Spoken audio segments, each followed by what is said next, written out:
Despite what you might have read in Malcolm Gladwell's book Blink, first impressions can be misleading.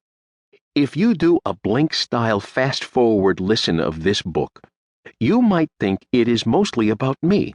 I do, in fact, open each chapter with a personal experience.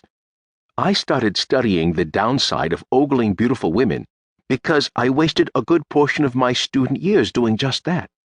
I began examining conspicuous consumption and irrational economic decision-making because I had done plenty of both. And I started doing research on homicidal fantasies after having a few of my own. But if you keep listening, I am pretty sure you'll discover that this book is really about you, your family, and your friends, and about the important decisions you confront every day. Likewise, if you listen to only the first few chapters, you might be misled into thinking this is just an audiobook about the evolutionary psychology of sex, violence, and prejudice. In the later chapters, though, I will spell out how the self-centered psychology of sex, violence, and prejudice are intimately connected to the other-centered psychology of family values, religion, politics, and global economics. Indeed, this is a book about the biggest question we can ask. What is the meaning of life? When we ask that question, we are sometimes asking how life, the universe, and everything fit together. By combining a few modern scientific insights into evolution, cognition, and complexity, we can now actually begin to answer that grand question. More often, though, what we want to know is, how can I live a more meaningful life? That is also a critically important question, one that leads many people to read self-help books, join religious groups, learn to meditate, or enter psychoanalysis. Academic intellectuals who think big thoughts about scientific integration usually avoid speculations about the how-to version of the meaning question.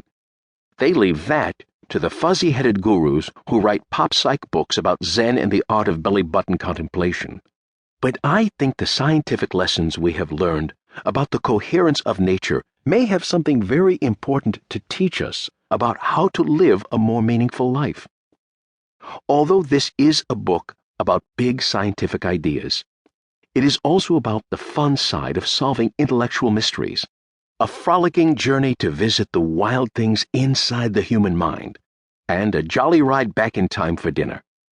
It is not a college textbook, and there will not be a quiz at the end. But for those who like to listen to the summary before listening to the text, here are the 5 key elements of the story that would go onto the flashcards. 1. Simple selfish rules. By studying human behavior in an evolutionary context, we have discovered an array of simple and selfish rules underlying our everyday decisions. The old view was that those rules only applied to sex and aggression, and that evolutionary analyses did not apply to more complex decisions. But I will discuss exciting new findings that tie the same set of rules to the whole range of human behaviors, including artistic creativity, economic consumption, religion, and politics, as well as the more nuts and bolts aspects of courtship and sex. 2. Simple rules do not mean simple people.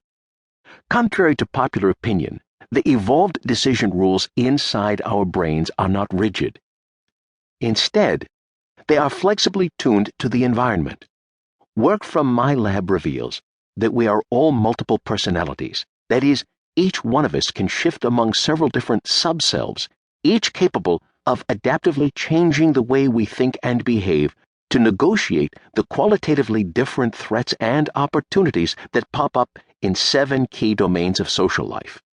As I describe in Chapter 6, I have dubbed those subselves the team player, concerned with the goal of making friends, the go-getter, concerned with getting ahead, the night watchman, concerned with protecting us from the bad guys, the compulsive, concerned with protecting us from disease, the swinging single, concerned with finding mates, and the good spouse, concerned with the very different problem of keeping those mates, and the parent, concerned with taking care of our kin, especially any children we might have.